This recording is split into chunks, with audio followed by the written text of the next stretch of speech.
ঘন্টার পর ঘন্টা নষ্ট করে ম্যানুয়ালি সূচিপত্র বানাচ্ছেন, থামুন।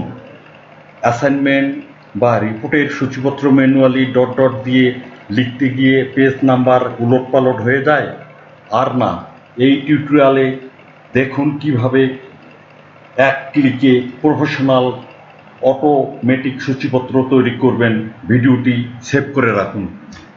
চলুন তাহলে দেখাই। এখানে একটা ম্যানুয়ালি সূচিপত্র দেখাচ্ছে, আমি এখানে একটা দেখাচ্ছি। এখানে হেড এগুলো এরকম করে, এটা বড় হেডার, তারপরে এটা বড় হেডার, তারপরে একটা ছোট হেডার দিব, তারপরে এটা বড় হেডার।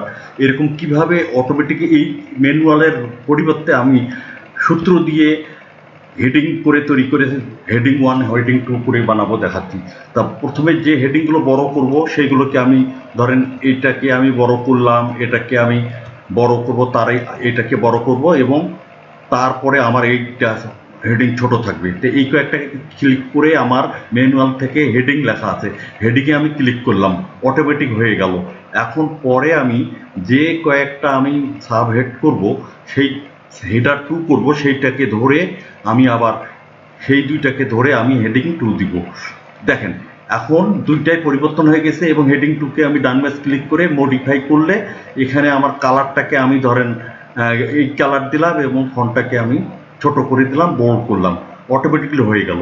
এখন আমার কার্সার এখানে রেখে আমি মেনু থেকে রেফারেন্সে যাব এবং টেবিল অফ কন্টেন্টস দিব। এই দেখেন অটোমেটিকলি আপনার টেবিল অফ কন্টেন্ট হয়ে এগুলো, এবং এখান থেকে ফরম্যাটিং করে আমি দেখাচ্ছি। এইটা হচ্ছে ম্যানুয়ালি, আর এবং এটা হচ্ছে অটোমেটিকলি কিভাবে এক ক্লিকে হয়ে যাচ্ছে। তা এখন সবচেয়ে বড় কথা হচ্ছে টেকনোলজি স্মার্টলি ব্যবহার করুন।